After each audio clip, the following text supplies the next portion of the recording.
براہ راست آپ کو لیے چلیں گے کوئٹہ۔ مولانا فضل الرحمان اس وقت پریس کانفرنس کر رہے ہیں۔ اقتدار کو طول دینے کے لیے ہر ناجائز حربے کو استعمال کرنے کے لیے تیار بیٹھے ہیں۔ جعلی اکثریت کی بنیاد پر حکومت کرنا، یہ 22 کروڑ عوام کو اپنا غلام سمجھنا ہے، اور ہم آج جو جدوجہد کر رہے ہیں وہ اس قسم کی حکمرانی سے آزادی کی جنگ لڑ رہے ہیں۔ یہ بہت بڑا جہاد ہے جو اس وقت پاکستان میں ان عناصر کے خلاف لڑا جا رہا ہے۔ اس حوالے سے کل یہاں کوئٹہ میں مہنگائی کے خلاف پی ڈی ایم کی قیادت میں ایک بڑا عوامی مظاہرہ ہوگا، ایک بڑی ریلی نکالی جائے گی، اور اپنے اس موقف کو اجاگر کیا جائے گا کہ اس وقت پوری قوم کو ایک ناجائز اور چوری کردہ ووٹ کی بنیاد پر حکمرانوں کے ساتھ مقابلہ ہے، اور پی ڈی ایم اس حوالے سے وہ سیاسی قیادت ہے جو اس انتہائی نازک ماحول میں عوام کے شانہ بشانہ کھڑی ہے۔ ہم نے قوم کو تنہائی کا احساس نہیں دلانا، ہم نے اس کو یہ احساس دلانا ہے کہ ہم آپ کے ساتھ ہیں، آپ کے شانہ بشانہ ہیں، ہم آپ کی آواز ہیں، اور قوم کے لیے اور ملک کی آزادی کے لیے جنگ لڑنا یہ اپنا فریضہ بھی سمجھتے ہیں اور اسے اپنی سعادت بھی سمجھتے ہیں۔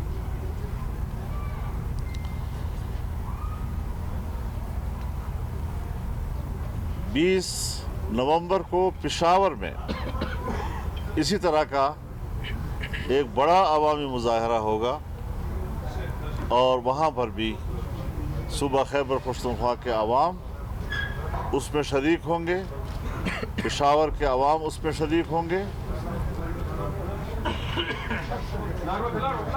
اور انشاءاللہ وہ بہت ہی کامیاب مظاہرہ قرار دیا جائے گا۔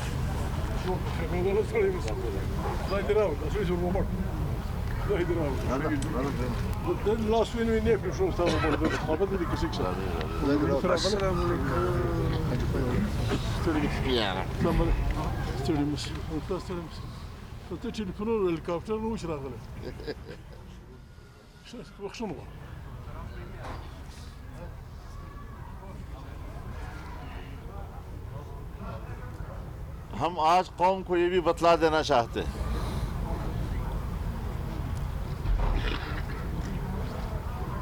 کہ ناجائز حکمران اور دھاندلی کی پیداوار حکومت آئندہ الیکشن کے لیے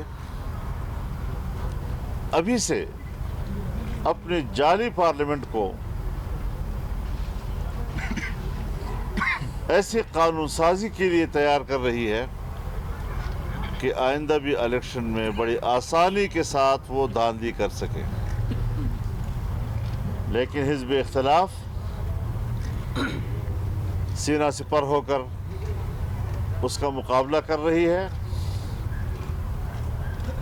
اسمبلی کے اندر حزب اختلاف ان کو قانون سازی میں شکست بھی دے چکی ہے، اور مشترکہ اجلاس میں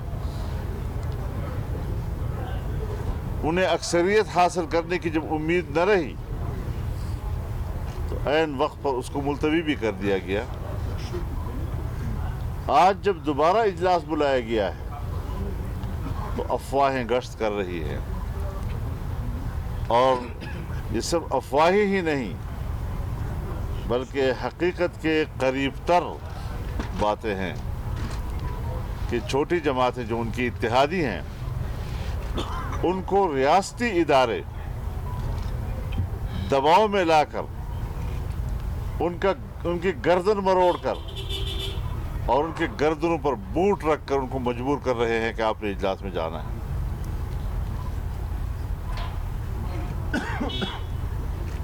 ہمارے پاس یہ رپورٹیں آ رہی ہیں. ہم اداروں کا احترام کرتے ہیں، اور جب ادارے ہمیں کہتے ہیں کہ ہم نیوٹرل ہیں، ہم غیر جانبدار ہیں، اور پھر بہت بڑی لیول پر ہم سے یہ بات کی جاتی ہے تو ہم ان پر اعتماد بھی کر لیتے ہیں. لیکن آج پھر ان کی غیر جانبداری مجروح ہو رہی ہے. آخر ضرورت کیا ہے کہ یہ سب کچھ 19 نومبر سے پہلے کرنا ہے؟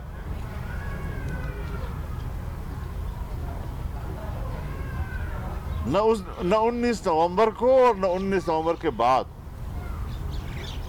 اس سارے معاملے کو مشکوک بناتا ہے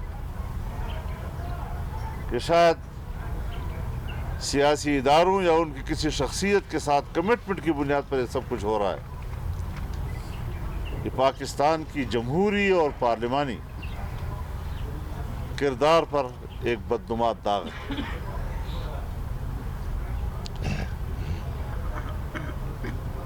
اداروں کو خود سوچنا چاہیے کہ ہمیں غیر متنازع رہنا ہے، ہمیں غیر جانبدار رہنا ہے، اور ہم بھی ان کو غیر متنازع دیکھنا چاہتے ہیں، ہم بھی ان کو غیر جانبدار دیکھنا چاہتے ہیں. یہی ہماری خواہش ہے کہ پاکستان کی سیاست سے یہ داغ ختم ہو جائے. لیکن ہمارا ملک ہے، اگر سیاست میں مداخلت ہوتی ہے اور وہ بھی ناجائز مداخلت، تو پھر شکایت کرنا تو ہمارا حق ہے، گلہ کرنا تو ہمارا حق ہے. ہم نے فیصلہ کیا ہے کہ ہم پھر بھی آئینی اور قانونی راستہ اختیار کریں گے. پی ڈی ایم کے سیکرٹری جنرل جناب شاہد حقان عباسی صاحب کو یہ ذمہ داری سونپی ہے، اور فوری طور پر جناب کامران مرتضیٰ صاحب اور عطا تارڑ صاحب کو رابطے میں لیں اور پورا ایک سپریم کورٹ لیول کا ایک قانونی پینل بنائیں اور ان قوانین کا جائزہ لیں تاکہ ہم عدالت سے رجوع کر سکیں. ہم قانون اور آئین کا راستہ لینا چاہتے ہیں. ہم اگر عوامی مظاہرے کر رہے ہیں ایک جمہوری ماحول میں عوام کو تسلی دینے کے لیے، یہ ناگزیر امر ہے، اور اس طرح ہم بڑھ رہے ہیں.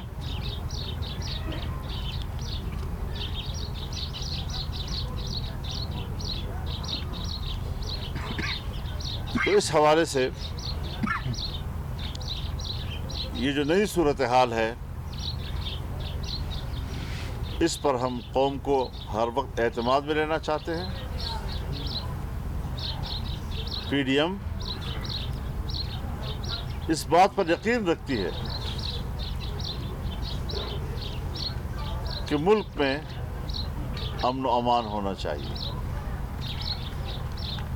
امن و امان اسی صورت میں ممکن ہوتا ہے جب شہریوں کے انسانی حقوق کا تحفظ ہو، صوبوں کے حقوق کا تحفظ ہو، ان کے شہریوں کے حقوق کا تحفظ ہو، ان کے بچوں کا مستقبل محفوظ ہو. اور اس حوالے سے تمام جماعتیں اس بات پر متفق ہیں کہ اس وقت جو نوجوانوں کو گھروں سے اٹھایا جاتا ہے، اس کو پھر لاپتہ کر دیا جاتا ہے، اور سال ہا سال سے لاپتہ لوگوں کے لیے ان کے پیارے در بدر کی ٹھوکریں کھا رہے ہیں. ان کے بوڑھے ماں باپ، ان کے آنسو بھی اب آنکھوں میں نہیں رہے، خشک ہو گئے ہیں. ان کے دلوں کے زخم، اس کے لیے مرہم بھی ختم ہو گیا ہے. لیکن شقی القلب قوتیں وہ اس انسانی حق سے اور سمجھتے ہیں کہ ہم ریاست کی خدمت کر رہے ہیں۔ اگر کوئی ایسی بات ہے، عدالتیں موجود ہیں، آئین موجود ہے، قانون موجود ہے، ان راستوں سے ہم کسی مجرم کو کیفر کردار تک پہنچا سکتے ہیں۔ اگر انصاف کا تقاضا یہی ہے تو پھر ایک جمہوری ماحول میں، ایک جمہوری ملک میں ایسے واقعات، اور کہ جس طرح ایک ڈکٹیٹر کے ملک میں ہوتے ہیں، ایک آمرانہ ممالک میں، بادشاہتوں میں اس قسم کے واقعات ہوتے ہیں، ہمارے جیسے جمہوری ملک میں بھی وہی واقعات ہو رہے ہیں۔ کیا فرق ہے دوسرے ملکوں میں اور ہمارے ملک میں؟ کون حاکم ہے یہاں کا؟ نادیدہ قوت ملک کے حاکم ہیں یا آئین اور قانون کے روشنی میں کام کرنے والی قوتیں وہ ملک کے مالک ہیں؟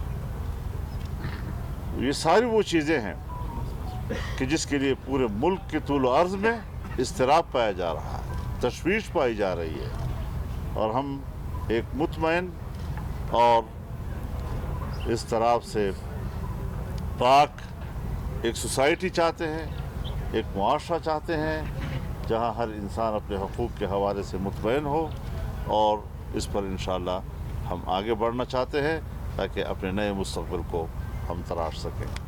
وآخر دعوانا الحمدللہ۔ مولانا صاحب، گلگت بلتستان کے چیف جج رانا شمیم کا جو بیان ہے وہ عدالت پہ خود ایک سوالیہ نشان ہے، تو کیا ابھی آپ توقع رکھتے ہیں کہ جب عدالت میں آپ جائیں گے تو وہاں سے آپ کو انصاف ملے گا؟ دیکھیے، یہ چیزیں عدالت کے اوپر ایسے داغ ڈال رہے ہیں کہ جس سے ماضی کے تمام فیصلے مشکوک ہو جاتے ہیں، لیکن تاہم ہم پھر بھی اصول کا راستہ نہیں چھوڑتے۔ ہم اب بھی سمجھتے ہیں کہ اس کی عدالتی تحقیقات ہونی چاہیے، آزاد اور خود مختار ایک ایسے ادارے بننے چاہیے کہ جو اس قسم کے بیانات کا تجزیہ کر سکیں، اس کے عوامل کو سمجھ سکیں۔ ایسی باتیں کیوں آ رہی ہیں؟ یہ تیسرا چوتھا جج ہے جو اس قسم کی گفتگو کر رہا ہے، آن ریکارڈ کر رہا ہے، حلفیہ طور پہ کر رہا ہے، تو ظاہر ہے اس چیزوں کو جانچنا چاہیے۔ جس نے یہ بات کی ہے وہ زندہ ہے، اس سے پہلے بھی جو ججوں نے باتیں کی ہیں وہ بھی زندہ ہیں، تو پھر اس طریقے سے ہر چیز پر مٹی پاؤ، اسے تو کام نہیں چلے گا جی۔ اچھا مولانا صاحب، آپ نے لاپتہ افراد کی بات کی، یہاں پر 2 جو ہے نوجوانوں کو بلوچستان یونیورسٹی کا ہاسٹل سے اغوا کیا گیا ہے، اس حوالے سے تمام امتحانات بھی ملتوی ہو گئے، کل کے احتجاج کے ایجنڈے میں یہ بھی شامل ہوگا کہ لاپتہ افراد یا اسٹوڈنٹس اٹھایا جا رہا ہے؟ دیکھیے، ہم انسانی حقوق کی بات ضرور کریں گے، اور یہ پورے ملک میں ہے حضرت۔ تعلیمی اداروں سے لوگوں کو اٹھایا جاتا ہے، دینی مدارس سے اٹھایا جاتا ہے، کالجز یونیورسٹیوں سے اٹھایا جاتا ہے۔ اگر واقعی کوئی نوجوان اس قسم کے کسی عمل میں ملوث ہے کہ جو ریاست کو نقصان پہنچانا چاہتا ہے، ہمارے نظر میں وہ جرم ہے، لیکن اس جرم سے نمٹنے کے لیے آئین و قانون کا راستہ اختیار کرنا چاہیے۔ جبری طور پر یہ کیا معلوم کہ آپ نے کس کو سزا دی اور کیسے سزا دی؟ ایک خفیہ ادارہ اور اس کے چند افراد وہی سمجھے کہ ہم مطمئن ہیں، ہم نے جو کچھ کیا ہے یہ کافی نہیں، قوم مطمئن ہونے چاہیے۔ مولانا صاحب، نومبر کے بعد آپ کتنے مہینوں تک حکومت کو چلتا ہوا دیکھ رہے ہیں؟ دیکھیے، میں آپ کے سوال کو سمجھ رہا ہوں، اور آپ بھی شاید یہی چاہتے ہیں کہ میں وہ بات کروں کہ حکومت چل نہیں رہی، حکومت چلائی جا رہی ہے۔ ہم چلانے والوں کو بھی جانتے ہیں اور چلنے والوں کو بھی جانتے ہیں۔ اپاہج حکومت اور سہارے سے چلنے والی حکومت یہ حکومت نہیں کہلاتی۔ حکومتیں چلنی چاہیے عوام کے سہارے سے۔ مجھے بڑا افسوس ہوتا ہے، دکھ ہوتا ہے جب ہمارے اداروں کے ذمہ داران اور سربراہان اس پرائم منسٹر کو منتخب وزیر اعظم کے نام سے پکارتے ہیں، جب وہ ان کو اپنا باس کے نام سے پکارتے ہیں، ہمیں دکھ ہوتا ہے، ہمیں افسوس ہوتا ہے۔ ہمارے پاس بہت کچھ ہے کہنے کو، لیکن صرف ہم اجتناب کر رہے ہیں اس سے کہ کہیں بہت ہی زیادہ ملک میں معاملات خراب نہ ہوں۔ ہم صورتحال کو بہتر بنانے کے لیے دن رات سوچتے ہیں، اور صورتحال کو بگاڑ سے بچانے کے لیے سوچتے رہتے ہیں. میرے خیال میں ہمارے ان جذبات کا احترام کیا جائے. مولانا صاحب قومی اسمبلی میں اور سینٹ میں یہ جو آپ کا ایک احتجاجی مرحلہ چل رہا ہے، اس کے بعد آپ کا کیا کوئی لائے عمل ہوگا قومی اسمبلی میں یا سینٹ میں کوئی تبدیلی اناؤنس تبدیلی کے حوالے سے؟ یہ تو حالات پہ دیکھا جائے گا. ابھی فی الحال ان کو کوئی اکثریت حاصل نہیں ہے. ان کے اتحادی جو ہیں ان کو کل تک ووٹ دینے کے لیے تیار نہیں تھے، اور کل ہی شام کو جب اجلاس بلایا گیا تو اس نے ایک میسج دیا کہ شاید، لیکن اس کے دوران ہمارے پاس رپورٹیں آئی ہیں باقاعدہ کہ کن کن لوگوں کو سیف ہاؤسوں میں لے جایا گیا، کن کن لوگوں کو ٹیلی فونیں کی گئی ہیں، اور پھر اپوزیشن کے ممبران کو جو ٹیلی فونیں کی گئی ہیں کہ آپ نے نہیں آنا، وہ بھی ہمارے رپورٹ میں ہے. تو اس کا معنی یہ ہے کہ ایک جبری اکثریت ہے نا، ایک زبردستی والی اکثریت، اور وہ بھی 4-5 ووٹوں کی اکثریت. تو اس طریقے سے کھینچ تان کے اور زبردستی اور گردن مروڑ کر اور ہاتھ مروڑ کر ووٹ حاصل کرنا، اس سے اگر کوئی قانون بنتا ہے وہ کوئی قانون کی حیثیت نہیں رکھے گا، اس کا کوئی احترام نہیں ہوگا. اس کا معنی ہے کہ ملک جبر کے تحت چل رہا ہے. مولانا صاحب، ہماری حکومت نے اعلان کیا کہ جو گیس ہے سردیاں آ رہی ہے اس کے بعد دوپہر شام ملے گی. دوسری طرف شوکت عزیز نے کل کہا ہے کہ بجلی وافر مقدار میں موجود، آپ بجلی بھی گزارا کریں. تو کیا کہتے ہیں اس بارے میں؟ حضرت، ان کے ہوتے ہوئے نہ آپ کسی بجلی کی توقع رکھیں، نہ گیس کی توقع رکھیں، نہ پیٹرول کی توقع رکھیں، نہ چینی کی توقع رکھیں، نہ گھی کی توقع رکھیں. یہاں تو ہر روز آپ سوچتے رہیں گے کہ کل کتنی کمی آئے گی، کل نرخ کتنے بڑھیں گے، کل روپے کی قیمت کیا ہوگی ڈالر کے مقابلے میں. اب تقریباً میں تو سمجھتا ہوں 175 سے تو اوپر چلا گیا ہے معاملہ، اور 180 کے قریب جا رہا ہے. تو عام آدمی بیچارہ بازار میں آپ کے پیسے کی قیمت ہی نہیں رہی ہے. کہتے ہیں جی باہر سے جو پیسہ آتا ہے وہ اس ڈالر کی قیمت بڑھ جاتی ہے، اس گھر کو ذرا پیسہ زیادہ ملتا ہے. بھائی اس کو یہ بھی سوچنا چاہیے کہ یہی پیسہ جب بازار میں جاتا ہے تو وہاں اس کی کوئی حیثیت نہیں ہے، اس کو اس پیسے سے کچھ فائدہ نہیں حاصل ہوتا. جی تو یہ تو ایک نمائشی قسم کی ایسے دل میں خوش کرنے والی بات ہے کہ جہاں میرے گھر والے میرے پیارے کل 105 روپے وصول کرتے تھے تو آج 170 روپے اور 75 روپے اور 180 وصول کریں گے. تو وصول تو کریں گے، لیکن بازار میں جو ہمیں کل 105 میں ملتا تھا وہ آج ہمیں 180 میں نہیں مل رہا ہے وہ چیز. حالت یہاں تک چلی گئی. آپ کی غربتیں پیپلز پارٹی سے بڑھ رہی ہیں، کیا پیپلز پارٹی واپس پی ڈی ایم میں آ جائے گی؟ دیکھیے، اس کو اب ہم ابھی تک کوئی سنجیدہ عمل نہیں سمجھ رہے ہیں. اگر بلاول صاحب میرے پاس آئے ہیں تو ہم نے تو کبھی کسی کو اپنے گھر میں آنے سے نہیں روکا ہے. آئے ہیں، آدھا گھنٹہ گزار کے گئے ہیں. اگر انہوں نے خیر سگالی کا مظاہرہ کیا ہے، لیکن پی ڈی ایم کے ساتھ ان کا مستقبل کیا ہے یا کیا نہیں ہے، اس میں تو بات ہی نہیں ہوئی. مولانا صاحب، آپ نے اسٹیبلشمنٹ سے شکوہ کیا، لیکن خبریں یہاں یہ بھی ہیں کہ میاں شہباز شریف اور مریم نواز نے آرمی چیف سے ملاقات کی ہے. اس میں کہاں تک صداقت ہے اور ہمارے اعتماد میں لیا گیا؟ ہمارے علم میں ایسی کوئی بات نہیں ہے.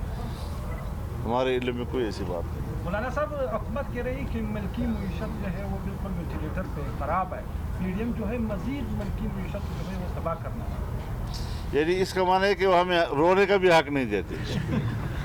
یعنی قوم رو رہی ہے، ہم رو رہے ہیں. اسی بدحالی کی وجہ سے ایک آدمی کراہ رہا ہے، چرپائی پر ہے، وہ کہتے ہیں میرا علاج کرو، اور اگر وہ چیخ رہا ہے تو آپ کہتے ہیں جی آپ اپنے علاج کو اور مشکل بنا رہے ہیں. یہ بیوقوفی اور حماقت والی حکومت ہے. ان کے ہاں جہالت، حماقت، اس کے علاوہ اور کچھ نہیں ہے. نہ کوئی ویژن ہے، نہ کوئی سوچ ہے، نہ کوئی فلسفہ ہے. بس آ گئے اور حکومت پر بیٹھ گئے. اور وہ لوگ، اور آپ ہی میں سے، آپ کی میڈیا میں سے وہ لوگ جنہوں نے ان کے لیے کمپین چلائی تھی، آج وہ اپنے سر پیٹ رہے ہیں اور اپنے اوپر لعنتیں بھیج رہے ہیں کہ ہم نے کیا کیا تھا، ہم نے کیا امیدیں وابستہ کی تھی. بھائی ایک پڑھا لکھا آدمی کیوں ایسے جاہلوں سے امیدیں وابستہ کرتا ہے؟ ہم بھی تو پاکستان کے شہری ہیں، ہم بھی تو اسی ملک پہ رہتے ہیں. ہمارے پاس بھی جو وسائل ہیں تو اسی ملک کے وسائل ہیں. ہم بھی تو اسی بازار سے جا کر خریدتے ہیں اور اسی ملک میں زندگی گزار رہے ہیں. تو ہم نے تو بہت پہلے کہا تھا کہ آپ بہت بڑی غلطی کریں گے، بہت پہلے کہا تھا. تو تھوڑا سا ان مسکینوں غریبوں کی بات کو بھی سمجھ لیا کرے کہ غریب ملا کے اذان پر کلمہ بھی پڑھ لیا کرو. سر، آپ کا میاں نواز شریف کا رابطہ ہوا ہے؟ جی، میاں صاحب واپس آ رہی ہیں؟ ہمارے رابطوں کا معنی یہ ہوتا ہے کہ میاں صاحب آ رہے ہیں. اس کے لیے کوئی ایشو نہیں ہے ملک کے اندر، انہیں کے آنے کا ایشو ہے. وہ فیصلہ انہوں نے خود کرنا ہے، جب وہ تشریف لائے، لیکن آج کل دنیا جو ہے وابستہ ہے. ہم نے کل بھی زوم پر میٹنگیں کی ہیں، ہم ایسے آپس میں بیٹھے رہے جیسے ہم ایک دوسرے کو آمنے سامنے سن رہے ہیں. مولانا صاحب، اسد عمر کا کہنا ہے کہ اگر اپوزیشن والے یہاں پر آئے اسلام آباد میں تو ان کے ساتھ ہی اشر ہوگا، لاٹھی چارج ہوگا، ان پر تشدد ہوگا. تو کیا اس کے بعد آپ لوگوں کا ہے پروگرام جانے؟ بڑھ کے نہ مارا کریں، ہمیں بڑھ کے معلوم ہے کہ کن بڑکوں کے لوگ ہیں. اگر اپوزیشن نے فیصلہ کیا کہ تمہیں اٹھا کر باہر پھینک دے، پھر کیا کرو گے؟ تمہاری حیثیت کیا ہے؟ ہاں، لیکن بلوچستان میں تو اتحادی بن ان کو اور سہارا دیا. کیا بلوچستان میں اپوزیشن نے وہاں پارٹی کے ایک مخالف گروپ کو سہارا دے کہ اس کو آگے لائے. بلوچستان کی مخصوص صورتحال کے پیش نظر ظاہر ہے جب میں اپوزیشن میں بیٹھا ہوں، جب ظاہری صاحب کی حکومت تھی تو ہم اپوزیشن میں بیٹھے تھے، اور اپوزیشن حکومت ساری آ کر اپوزیشن میں بیٹھ جائے تو پھر میں نے کیا کرنا ہے مجھے بتاؤ اس وقت. پر جب ساری حکومت اپوزیشن میں آ جائے اور میں پہلے سے اپوزیشن میں ہوں، اور میں اس وقت بھی لیڈر اپوزیشن تھا اور میں آج بھی لیڈر اپوزیشن ہوں، اور میرے دامن میں آ کر گر جائیں سارے، تو پھر ہم نے تو اسی کے مطابق فیصلے کرنے ہوتے ہیں. وہ نہ آتے تو ہم نے کوئی درخواست تو نہیں کی تھی ان سے. اپوزیشن اپنا کینڈیڈیٹ بھی تو لا سکتی تھی سی ایم شپ کے لیے یہاں پہ، جب صاحب آپ کی جولی میں آ گئے. دیکھیے، ہم نے چونکہ حکومت میں نہ آنے کا فیصلہ کیا تھا، ہم نے اپوزیشن میں برقرار رہنے کا فیصلہ کیا تھا، ہم نے باوجود اس ساری صورتحال کی تبدیلی کے ان کی حکومت میں شامل نہ ہونے کا فیصلہ کیا تھا. وہ اصول پر ہم قائم رہے ہیں جی، ہم اپنے اصول سے نہیں ہٹتے. پنجاب کی حکومت گرانے میں بتایا جا رہا ہے کہ میاں شہباز شریف سب سے بڑی رکاوٹ ہے. وہ کہتے ہیں کہ یہ عثمان بزدار رہے. اس میں کہاں تک ہے؟ کیا کبھی آپ لوگوں نے احتجاج کیا ہے کہ پنجاب کی حکومت گرائی جائے؟ پنجاب کی حکومت گرانے سے پہلے یہ سوچیں کہ متبادل کیا ہے، تو اگر متبادل اس سے بھی زیادہ خراب ہو پھر کیا کریں گے؟ تو اس لیے ساری چیزیں کو اپنے سیاستدانوں کی طرح چھوڑ دیں. ہم بڑا ٹھیک ٹھاک فیصلے کرتے ہیں، سب کچھ بڑا حساب کتاب ٹھیک رکھتے ہیں ہم لوگ. بہت شکریہ آپ کا جی. کوئٹہ میں پی ڈی ایم کے سربراہ مولانا فضل الرحمان پریس کانفرنس کر رہے تھے.